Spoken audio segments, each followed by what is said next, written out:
अगर आपका दिल कमजोर है तो आगे मत देखिए। 12 साल की उम्र में उसकी शादी हो गई थी और उसका पति 21 साल का था। उसे अभी तक पीरियड्स यानी ग्रामीण भाषा में माहवारी नहीं आई थी, लेकिन उसके ससुर ने शादी के लिए बहुत जल्दी की। वैसे उसका पति यानी कुबेर उसकी बुआ का ही बेटा था और बुआ बचपन में ही गुजर गई थीं। कुबेर स्वभाव से थोड़ा अक्खर, गुस्सैल और चिड़चिड़ा था। वह स्वभाव से आक्रामक था। जब उसे गुस्सा आता तो वह काबू में नहीं रहता था। फिर हाथ में जो भी आता वह सामने वाले पर फेंक देता, सब कुछ तहस-नहस कर देता। फिर चाहे वह चीज कितनी भी लाख की क्यों हो, उसे कोई फर्क नहीं पड़ता था। गांव में उसे उल्टी खोपड़ी का, बिना दिमाग का भैंसा ही कहते थे। बचपन से उसे सगी माँ का प्यार और संस्कार नहीं मिले थे, इसलिए वह वैसा हो गया था। ऊपर से उसकी सौतेली माँ भी थी और उस सौतेली माँ का एक बेटा और एक बेटी थी। वह कुबेर की तरफ ध्यान नहीं देती थी, इसीलिए वह इतना असंस्कारी हो गया था। हमेशा सौतेलेपन की भावना उसके मन में रहती थी और वह चिड़चिड़ा हो गया था। और शादी के बाद शायद वह सुधर जाए, यह सोचकर उसके पिता ने उसकी शादी करवाने का फैसला किया। लेकिन ऐसे लड़के को कौन अपनी बेटी देता? और कुसुम की मां ने अपनी ननद के बेटे यानी उनकी इकलौती आखिरी निशानी कुबेर के साथ कुसुम की शादी करने का फैसला किया, क्योंकि उसके पिता बड़े हक से कुसुम का हाथ मांगने आए थे। वे उसकी मां से बोले थे कि अगर तुम भी बेटी नहीं दोगी तो वह बर्बाद हो जाएगा। इसलिए कुसुम की मां मजबूर हो गई थीं। लहंगा चोली पहनकर खेलने की उम्र थी उसकी। उस उम्र में एक दोपहर उसे मेहमान देखने आए थे। तब वह बच्चों के साथ कंचे का खेल बिछाकर बैठी थी। मेहमान उसके दरवाजे पर थे और इसकी गोद में जीते हुए कंचों का ढेर था। गोती, टोपी पहने, पैरों में चमड़े की चप्पलें पहने। उसकी बुआ के पति यानी कुबेर के पिता और उसके चाचा उसे देखकर उसकी मां से बोले, लड़की को अभी से साड़ी पहनाना शुरू करो ताकि वह बड़ी दिखे। सिर्फ 12 साल की कुसुम घबरा गई थी। उसे अभी ठीक से छाती भी नहीं आई थी और शादी तय हो गई। और शादी की खरीदारी करते समय उसे बहुत खुशी हुई थी। नए कपड़े, साड़ियां, चप्पले, वह लाल रंग की चुनरी, हाथ भर चूड़ियां, मेहंदी, नेल पॉलिश, यह सब देखकर वह बहुत खुश थी। ये सारी चीजें उसे बहुत अच्छी लगती थीं, पर कभी भरपूर मात्रा में नहीं मिलती थीं। अब मिल रही थीं, इसलिए वह खुश थी। शादी के लिए हाँ या ना, उसकी इजाजत किसी ने पूछी ही नहीं थी,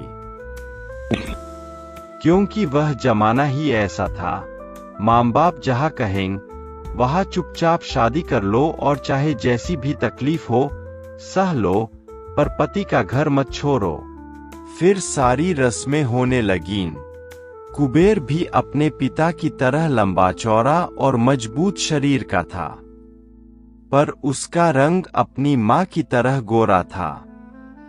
नन्ही सी कुसुम को देखकर वह खो गया था। उसके साथ हर रस्म करते समय उसका ध्यान सिर्फ उसी पर था और कुसुम का सारा ध्यान अपनी भारी भरकम साड़ी संभालने पर था।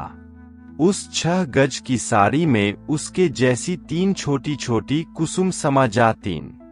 और उस जमाने में सबसे बड़ा आश्चर्य होता था फोटो ज्यादा खिंचवाने को नहीं मिलते थे, इसलिए वह फोटो खिंचवाने में मगन रहती थी। पति मतलब सिर्फ सिर पर मोर बांधकर बगल में खड़ा होने वाला और उसकी सेवा करनी है, जैसे माँ बाप की करती है। बस इतना ही उसे पता था। अब पंडित जी बोले, दूल्हा दुल्हन को मंडप में हाजिर करो। तब तो वह मोर बांधकर बेर खा रही थी। लालची की तरह आंचल में बेर भर लिए थे उसने, क्योंकि उसके ससुराल के गांव में बेर के बहुत सारे पेड़ थे और उसके साथ वाले भाई बहन और बच्चे उसके सामने बेर ले आए थे।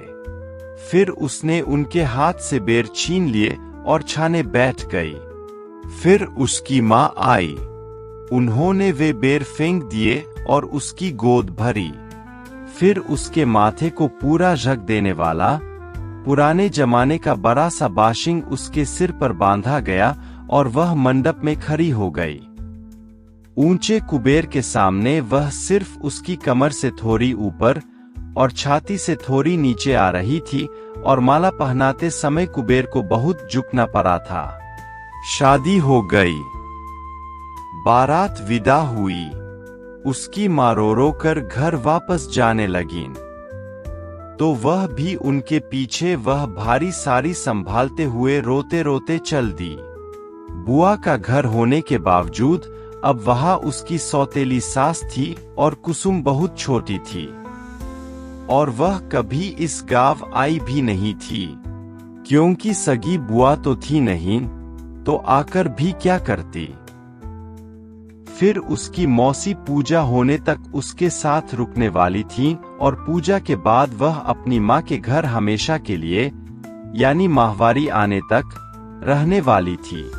पर कुसुम अब वहां रहने को तैयार नहीं थी।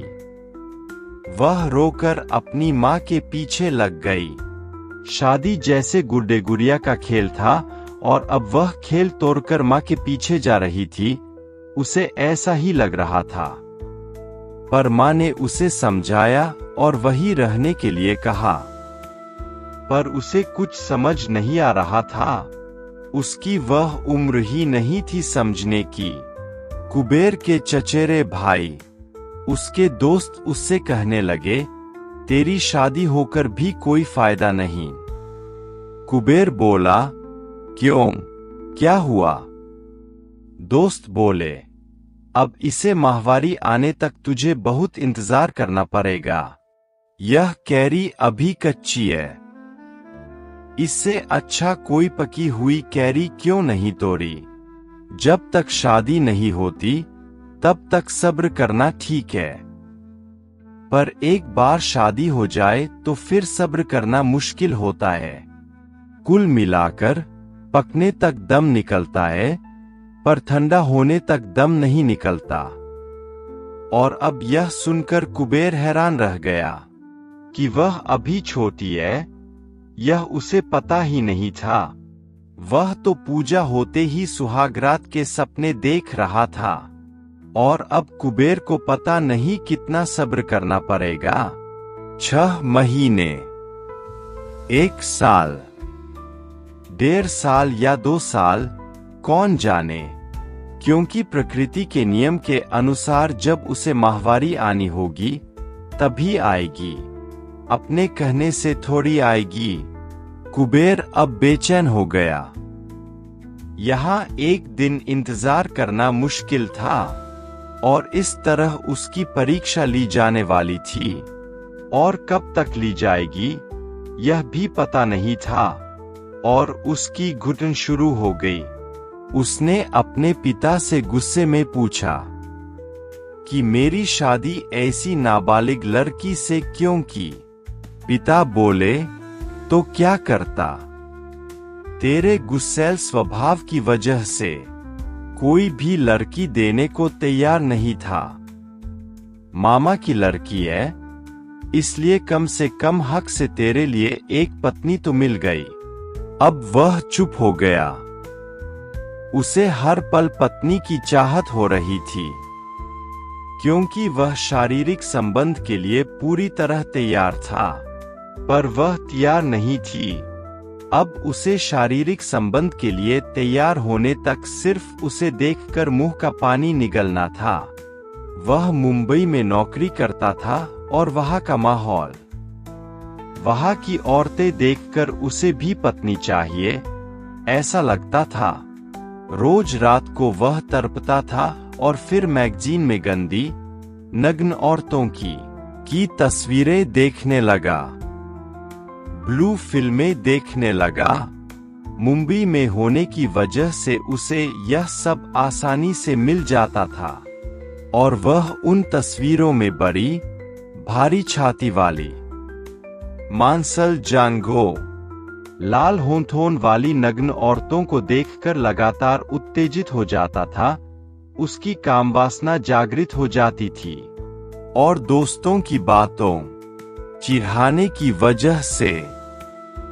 उसे भी अब वह चाहिए थी, वह भी इस कच्ची उम्र में ही। अभी पूजा नहीं हुई थी, वह ससुराल में ही थी। जब वह नहाने जाती तो वह छिपकर देखता था, पर वह उसे कुछ भी देखने नहीं देती थी। उसका पूरा शरीर बहुत दुबला पतला था, कोई भी अंग अभी ठीक से विकसित नहीं हुआ था। उसमें ऐसा कुछ भी नहीं था जो मन को भा जाए। अब पूजा हो गई और किसी से कुछ भी पूछे बिना वह सीधे जाकर अपनी माँ के साथ बस में बैठ गई। किसी का मान सम्मान रचना, सास ससुर से इजाजत लेना और पति के प्रति थोड़ी भावनात्मक भावनाएं रचना वगैरह, ये सब उसके ध्यान में भी नहीं था। पर कुबेर को बहुत लगता था कि वह उसे पति की नजर से देखे। पर बुआ का बेटा होने के नाते उसे उसका स्वभाव पता था।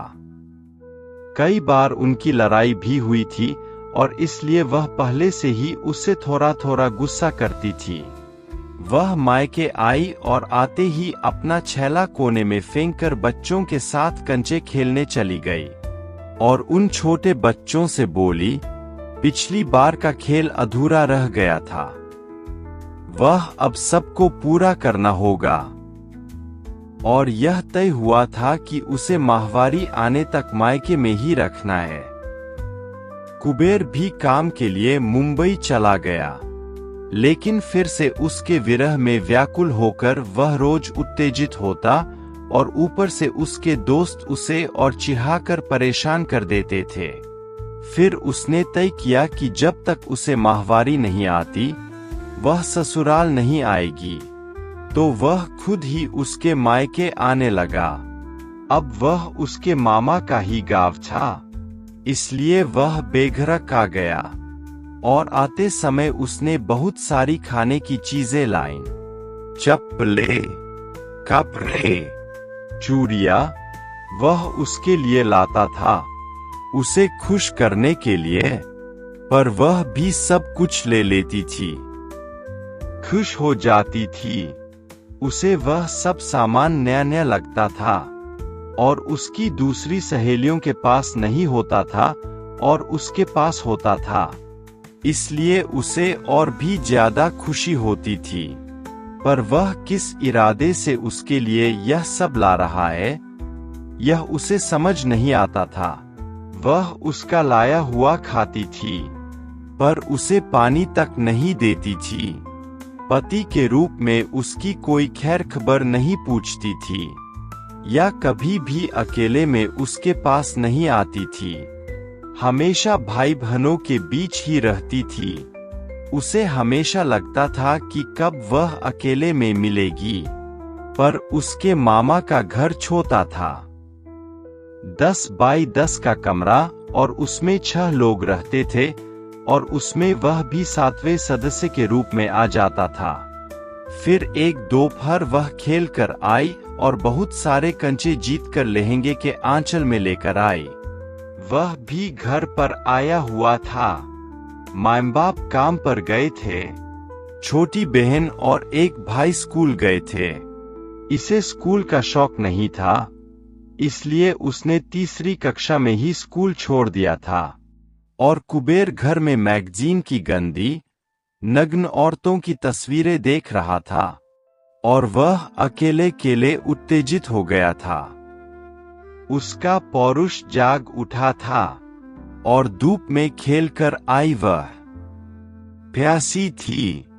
पानी का लोटा लेकर गटागट पानी पीने लगी और उसकी नजर उस पर गई। उसने उससे कहा, मुझे पानी दोगी क्या?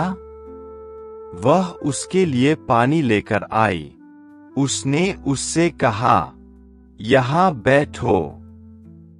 वह बोली, क्यों? नहीं, मुझे गायों को पानी पिलाने जाना है। फिर भी उसने उसका हाथ पकड़कर जबरदस्ती पास बिठा लिया। उसके कोमल स्पर्श से वह और भी उत्तेजित उत्तेजित हो गया और उसने उसे वे सारी गंदी तस्वीरें दिखाईं और उसे अपना पौरुष दिखाते हुए उस पर उसका हाथ फेरा और उसे बहुत घिन आई और उसने अपना हाथ पीछे खींच लिया और वह चुपचाप जाने लगी। इतने में उसके मिलन के लिए बेताब कुबेर ने उसे कसकर अपनी बाहों में पकड़ लिया और उसे मसलने लगा। उसे यह सब बिल्कुल पसंद नहीं आया।